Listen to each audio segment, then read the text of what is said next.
Eto na sila, ang nag-iisang masugid na tagahanga ni Nicole Yala. Chris Chuper! Kasama ang nag-iisang die-hard fan ni Chris Chuper. Nicole Yala! Dear Nicole and Chris. Dear Nicole and Chris. Dear Nicole and Chris. Dear Nicole and Chris.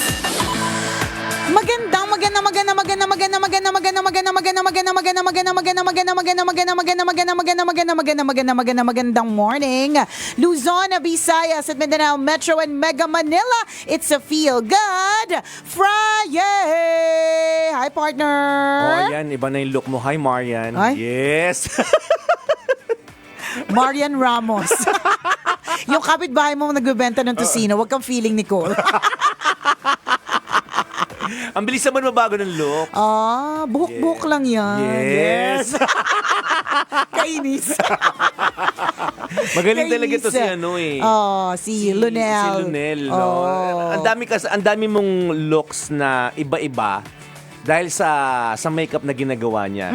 Sa hairstyle, ano matawag doon? Sa style ng hair, sa type ng color na ano, 'di ba napaliwanag na natin dati na merong science behind it. Kaya pag tayo yung sarili na nagme-makeup sa sarili natin, bakit 30 minutes pa lang nakakalipas, hulas na. Una. Tsaka parang wala nababago. Oo, no? walang ganon. Kasi nga wala tayong science eh. Kaya inaaral yan. Kaya kung halimbawa meron kang event, kabisyo, tapos may naningil sa'yo na hairstylist at makeup artist, tapos parang ang dami mong reklamo kasi ang mahal-mahal niya. O di ikaw gumawa, total namamahalan ka, di ba? Ikaw ang gumawa pero walang science behind it. Ano ibig sabihin walang science? Hindi mo alam kung ano mga produkto na swak sa mukha mo, na kung oily ka ba, kung dry ka ba, o kung combination ka ng oily at dry, o kung oily na dry ka pa, haggard pa, 'di ba? May ganon. May mga ginagamit na mga produkto at may may mga strokes na ginagawa para sa mga ganyang klaseng skin type. So kung nagtitipid ka, ikaw gumawa. Ikaw gumawa, pero ang masasabi ko lang sa'yo, ay nako, hulas ka in 10, 9, 8, 7. Hindi umabot ang isang oras. Oo, hindi. Segundo lang. Correct. May countdown. 10 seconds, hulas ka na. Ganyan. Diba? So, meron na, we take pride and value dun sa ginagawa ng mga kamay. Diba? Yes, Kaya nga, halimbawa, minsan may mga produkto na may isip mo, ba't sobrang mahal naman yan? Lalong-lalo na yung, madami yung Filipino products partner na mahal mga bag na mahal, mga damit na mahal, ganon. Bakit? Kasi ginagawa po siya kamay. May ganun eh. Merong nga. Kung gusto mong mas mahal, di bibig. Di ba? Pakitang gilas ka eh. Sa true. Yung kamay, yung kamay nga, partner, hindi mabayaran eh. Pabibibig mo pa ba? Huwag na natin pahirapan yung gumagawa by hand. Di ba? Pero may ganun eh. Merong value kung bakit mas mahal ang isang bagay. Kasi nga, isipin mo, inisa-isa. 'Di ba? Inisa-isa yung paghabi, inisa-isa yung paggawa, 'di ba?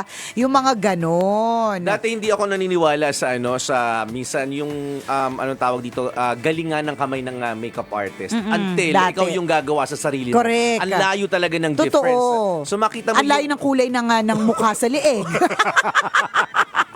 Ang layo mas malayo talaga kasi lahat. ang thinking ko kasi dati, papahiran ka lang naman. Di ba tatanggalin lang naman yung mantika? Di ba kung meron kang silang foundation, hindi maglagay ka din ng foundation. Oo, pwede ka naman bumili. Oo, pwede mo din magagamit mo palagi. Yan. Pero iba pala talaga pag sila yung gumawa at ikaw ang gumawa, ang laki ng difference. True. Diba? Totoo yun. Kaya totoo yun eh. Ano yun eh, sinasabi nila, skill. Totoo yun. Skill Expertise po yun. Correct. Yung pagpahid ng powder or ng foundation, ng basilya. Pagpalitada. Palitada Kung ano man / basilya. Depende sa mukha mo eh. Kung mukha mo bukbukin, na talagang masilya yan. Aray ko naman. Oo. Masilya pala tawag doon. Kaya pala hindi nila binubulong na lang para hindi ko marinig kasi offensive. Oo, sasabihin niya doon sa kasama, yung pang masilya. yung pampalitada, ganon.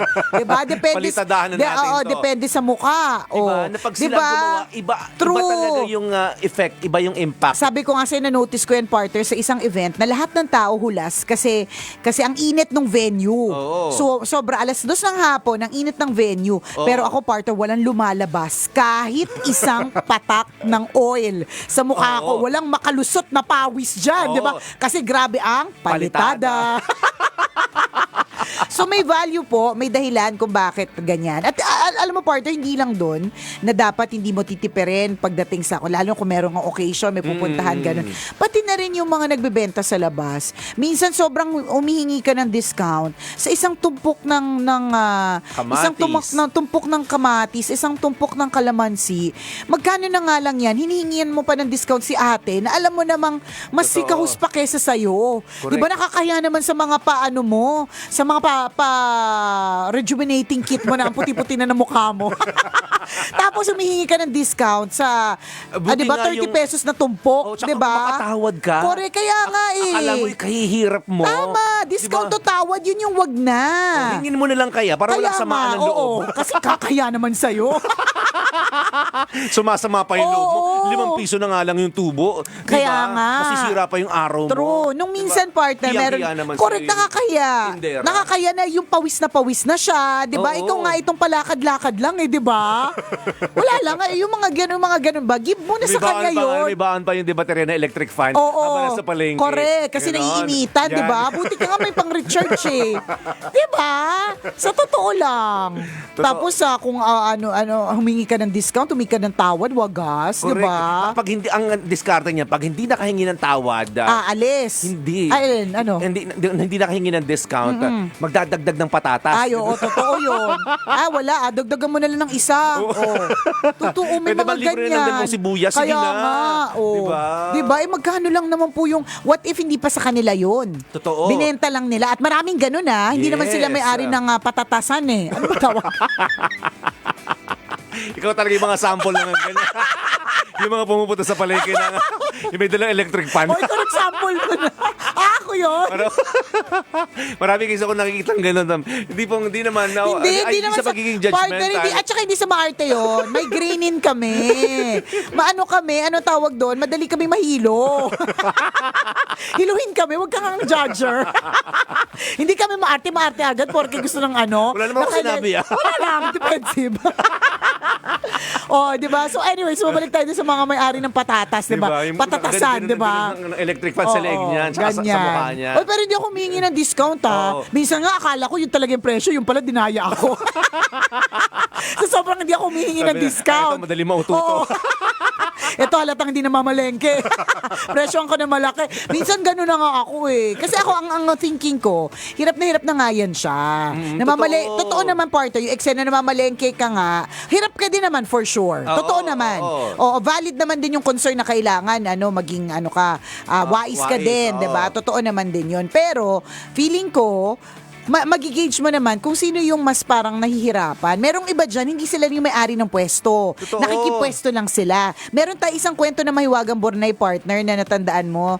Nakakahabag talaga yung kwentong yun eh. Yung nanay niya daw, ang aga-agang pumupunta sa palengke para magbenta. So, ang buong akala nitong anak, talagang may pwesto si nanay, tapos meron talaga siyang supply na mga binibili niyang mga gulay, tas Oo. binibenta.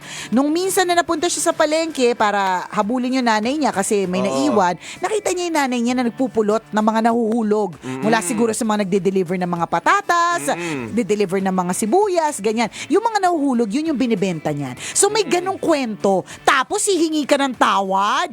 Correct. Hiyang-hiya naman. Diba? Kaming lahat sa inyo, di ba? Marami kang mo-observe sa mga public market. Yung mga hindi na talaga makabayad ng pwesto. Yung mga Totoo. matatanda, for Correct. example, na sumasideline na lang. Tama. Yung maglalatag na lang sila ng sako o kaya plastic. Tapos merong 50 tumpok ng mga ng sibuyas, for example, o kaya ng kamatis. Tama. 'Di ba? Tapos paglapit mo doon na, "Nay, magkano to?" Ay 15, pwede bang 10 na lang? 'Di ba? Nakakalurky. Dagdagan mo ng 2. Oh, 'di ba? Kaka-extra pearl mo nga lang, 'di ba? Nagdagdag ka ng 10, 'di ba? Naka-extra Pag-shuffle mo lang doon sa milk tea mo eh. Diba? Hawak-hawak mo pa yung milk tea mo. Hindi nga umuo yung matanda na. Oo. Kinakusa ka na lang. Oo. Ikaw na nagdesisyon pala, desisyon ka pa. Ang kapal na ng mukha mo pala, desisyon ka pa. Ang dami lagi natin sinasabi. Ang dami natin comment lagi. Ang dami nakikita sa mundo. Ano tayo, storyteller tayo eh. Oh, di observant Or we lang. are very observant because we Yeah. are storytellers, Yes. di ba? At totoo yun, At ha? totoo naman yun. Maraming ganon. Ayun nga, kaya ako binanggit yung kwento na yun sa Maywagang, na kwento natin sa Maywagang Burnay because lahat ng kwento sa Maywagang Burnay ay legit stories. Correct. Sipin mo kung gaano ka-legit yung kwentong yun, na buong akala niya may sariling pwesto yung kanyang nanay at may sariling supplier ng mga gulay. Yung pala nagpupulot. Totoo. Di ba? Paano kung napunta ka doon? Ulit-ulitin lang namin, para po kami matanda, ulit-ulit lang yung sinasabi namin. Bilang pang stress na may mali talaga dyan sa paghihingi mo ng discount. Di ba? Bigay na natin. Bigay na natin. Ano ba? Ikahirap Oo. yung 5? Totoo. Hindi naman. Kasiyahan na ito ng taong nagpapakahirap magbenta. Correct. Diba? Yung binigay niya sa ganung presyo, bilihin mo sa ganung presyo. Huwag ka naman ipagtawaran. Tama.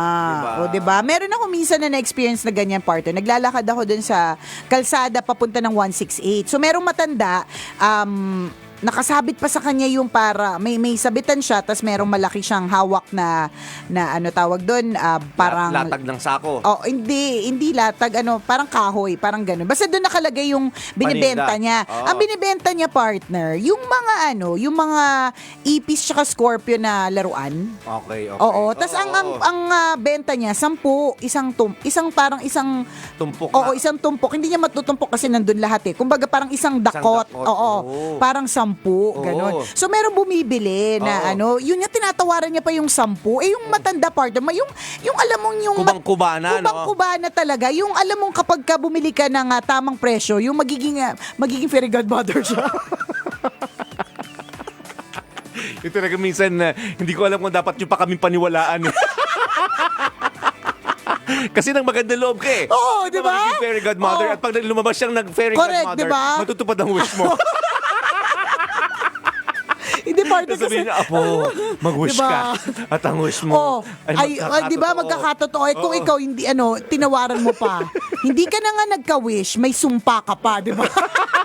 Hindi kasi ganun yung mga tipo na matanda. Oo. Na talagang kubang-kuba na talaga dun sa mga Tapos sabi niya hindi po ining 10 lang talaga, isang dakot. Oo. Tapos sabi niya, hindi naman mukhang totoo. Nang insulto pa si ate.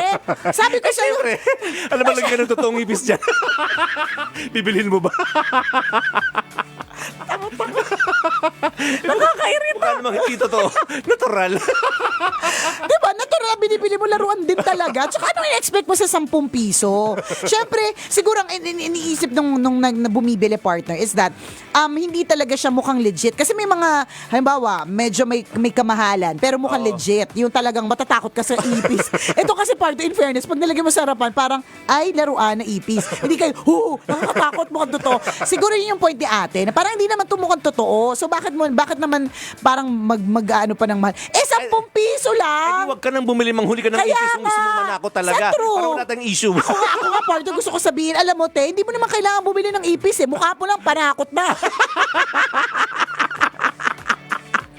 Kaya lang ka, partner, baka mamaya, Mapaaway ka pa. mapaaway, madami siyang kasama sa paligid, bigla ko Pero sa malay mo, di ba? Mapunta sa iyo yung amor ni Fairy Godmother. di ba? Saan tayo mapunta yung wish? Pero hindi nagkatotoo, partner. Kasi ang ginawa ko ganito, hindi super observe lang ako. Siyempre, ayoko mangialam, di ba? Opinion niya yon. So, anyways, bumili pa rin, pero hindi nakatawad. Oo. Kasi talagang in fairness dun sa Lola/Fairy Godmother, siya, very firm siya na hindi ako magpapatawad kasi magkano lang, 'di ba? So ang ginawa ko, partner, hindi ko naman kailangan, bumili din ako.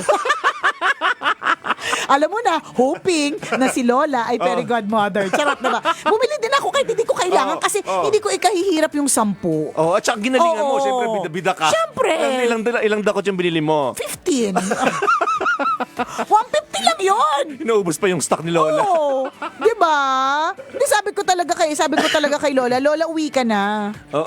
Sabi ko, bibili lang ako ng konti. Kailan mo pala decision ka? Sabi niya. Sabi ng Gusto mo Lola. pa magbenta? Sabi ng Lola, sa totoo lang, Ining, mayaman naman talaga ako. Wala lang akong magawa sa house. Ganun ba? Sorry, Lola, hindi halata eh. Judgmental ka daw masyado. Libangan niya lang yun. Bakit ba? Oo nga, at may gano'n naman. Malay mo, manufacturer In sila noon. Alam mo, May pabrika partner, na gawaan ng ipis. feeling ko, yun din ang iniisip na nagbenta. Ang iniisip niya, ako iniisip ko parang grabe ka naman. Mas mayaman ka dito. Yung mga ganon. Ang ikahihirap mo ba kapag ka, nagtawad ka. Hindi ka nakahingi ng tawad, ganyan. Pero baka yung bumili nung una, baka yun ang naisip niya. Pwede. Oo. Pwede. Nagpapanggap lang tong mahirap. Ganun. Kasi kanya-kanya naman talaga ng mindset. Hindi, pero... Ang daming baliw sa mundong ito. Yung bibili lang naman. Ang option mo lang naman, bibili ba ako or hindi. Pero ang daming kwentong nabuo. Yung mga taong kinokomplikita mga bagay-bagay. Simple lang naman talaga to. Yung pupunta ka lang ng 168, bibili ka lang ng ano. May bibili lang ako dun eh. Bibili ka lang ng damit. Ayoko na, sir. Pag uwi mo ng bahay, ang laki ng problema. May dala kang ipis. Ang daming bangong kwento. Nakarating ng labrid, dala yung kwento. Uy, yung makeup ko. Si Raul. Ito po talaga. Pasensya na po, trabaho po kasi namin. Yung magbaliw-baliwan minsan. Yung ora mismo kailangan ka makaimbento ng kwento. Ang nakakalurkay dito, partner. Hindi invento yung kwento. Talagang pag-uwi ko, may ipis ako doon. Tsaka legit, hindi siya mukhang totoo. So dahil hindi siya mukhang totoo, wala nagulat. Fail yung prank. Ayoko na ba? Ang tagal pinalitada yung mukha ko, partner. Naiiyak ako. Ano ba yan? Nakakainis. Hindi ko alam kung ano yung impression nyo sa amin, no? Yung mga nakikinig sa amin. Si Raulo tong dalawang to. Ewan ko rin. Ako ang gets ko lang talaga dito. Hindi, trabaho po namin to. Hindi. Yung magkwento ora mismo. Ora-orada. Ang dami namin kwento na bubuo talaga. Oo, hindi. Baka kasi sabihin niyo ang weird naman, nag-isip ng lola na naging fairy godmother. Ako naman, just to justify na hindi kami baliw. Part na may mga anak pa tayong maliliit. Oo. So ako, ang ways ko para turuan sila na magkaroon ng mabuting asa. Or nilalagay ng value. Para di ma-judge. Binabawian. Ayoko na sa earth. Ayoko na talaga. Ayaw ma-judge na si Raulo. Matatapos yung oras natin, hindi pa ako nakakapagpaliwanag. O sige, paliwanag mo anong value nito. Yung value nga nun, storyteller ako sa anak ko. Oo. So kapag gusto ko silang turuan ng magandang asal, na para maging mabait sila sa mas matatanda, sinasabi ko lagi, pwedeng fairy godmother niya, bibigay yung wish. Ewan ko may values yun. O siya, itigil na natin itong kabaliwan na to mga kabisyo. Have a feel good Friday and have a feel good weekend ahead. Bye-bye! This portion was brought to you by ACS Manufacturing, Ano ba yan? ISO certified, maker of Bab- world-class. I-retouch tuloy ako. Nakakaloka. Yung daming kwento na buo. Hindi ko nga alam kung paano ibabalik sa original na kwento talaga. Nako, nagpabati tuloy yung boss natin, hindi na nabasa. Oo nga. Oo, si Kuya Roger daw. Ako hindi nabasa. Oo, tsaka may pabati din si ano. Hindi na yan, kasi ikaw, sa radyo pa naman nakikinig kanina. Oo nga. Tsaka si Sir Jomay Paroko, may pabati. Ang dami mo kasing dami mo kasing kwento eh. Yan. O, batiin din natin online. Ayan si Miss Menlu Bibonia. Hello, Miss Menlu. Happy listening. Yes, ang SVP Marketing ng San Miguel Brewery Inc. Uy, Pangmalakasan. bonggang-bongga pala itong ating listener na ito. Yes. Yan, So, happy bongga. birthday! Happy birthday! Menlu Bibonia. Yan, mga kaibigan natin sa San Miguel. SMBI. Oo. Good morning. Enjoy your Salamat. special day, Miss Menlu Bibonia. Galing yan po kay Sir Jomay Paroko at sa lahat ng mga kaibigan mo dito sa MBC. Hello po sa inyo. Yan. Hello kay Janet Tan na nakatutok sa atin ngayon. Partner, kailangan ko na umexit kasi magre-retouch tuloy ako. Kung gusto mo sila shoutout mo sila. Shoutout mo ba sila? O, Pwede. sige na. O, sige. O, exit na. Kasalanan daw to ng fita eh. Oo, yung fita na commercial. Pero hindi ko pa naisip yung fita na commercial. Talagang gano'n na ako magkwento. Totoo, yun yung inspiration. Yung inspiration. Fita commercial. Hindi, Hiraya Manawari, yung mga tinapay na nagsasalita. Pagising mo, cellphone ka na. Ako ganun ako sa mga anak ko eh. Ayan, cellphone ka na cellphone. Pagising mo, may keypad ka. Tapos sasabihin na anak ko pagising, I did not become a keypad naman, mom. Ang hirap kong maging nanay. O siya, exit na po ako. Salamat, exit na kami. Bye-bye. Happy weekend. Happy weekend mga kabisyo.